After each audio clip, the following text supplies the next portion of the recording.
Bonjour à tous, dans cette vidéo, je vais vous rappeler comment constituer votre dossier numérique des activités, que ce soit pour le bloc 1, l'épreuve E41, ou le bloc 2 ad hoc, l'épreuve E42. Pour l'épreuve de DRCV, développement de la relation client et vente conseil, l'épreuve E41, il s'agit de l'annexe 8.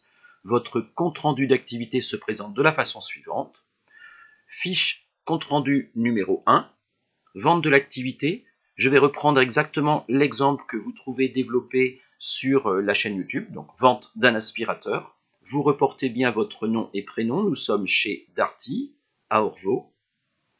Parmi les 4 compétences de l'épreuve E41, celle qui nous intéresse aujourd'hui, c'est vendre dans un contexte omnicanal. Donc vous cochez avec les différentes compétences ici, si vous pensez couvrir les 5 sous-compétences de vendre dans un contexte omnicanal. On vous demande ensuite de renseigner la date et la durée, le contexte, les objectifs, la méthodologie, les moyens et techniques mis en œuvre, ainsi que vos résultats. Pour nous, l'activité a été réalisée le 22 décembre 2023 sur une durée d'environ 20 minutes. Le contexte professionnel était qu'un couple de personnes âgées, déçus par l'aspirateur balai qu'ils détenaient actuellement, était à la recherche d'un aspirateur traîneau, tout ceci avec un budget maximum de 200 €. Vous devez compléter la fiche avec les objectifs poursuivis qui peuvent être à la fois quantitatifs.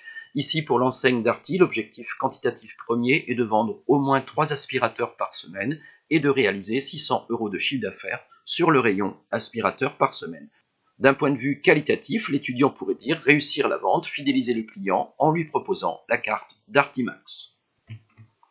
Vous devez ensuite présenter la méthodologie utilisée, ici donc pour une vente, la prise de contact, l'analyse des besoins et la reformulation du besoin du client, le développement des arguments de vente, la vérification de la disponibilité du produit, éventuellement le fait de proposer une vente complémentaire, la fidélisation des clients, conclusion de la vente et la prise de congé.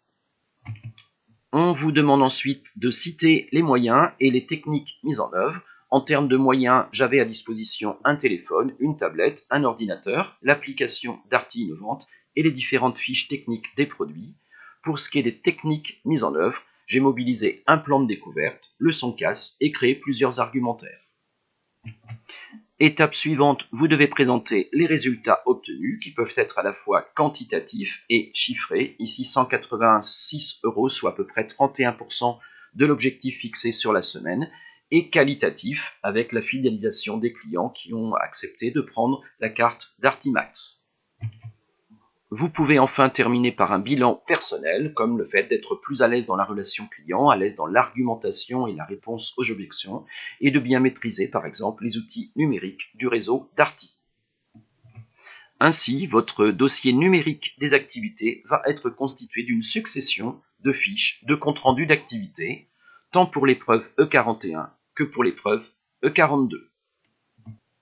Le bon conseil est de ne surtout pas attendre la fin des 2 ans de formation pour commencer à réaliser le dossier numérique et l'ensemble des fiches, mais bien sûr de les constituer au fur et à mesure que les activités se déroulent. Et vous retrouvez ici, comme à l'accoutumée, l'adresse mail sur l'Académie de Nantes, les chaînes YouTube à disposition, gestion ou économie avec le QR code pour la gestion, et les ouvrages sur l'entrepreneuriat, ou bien des exercices d'entraînement en gestion. Bon courage!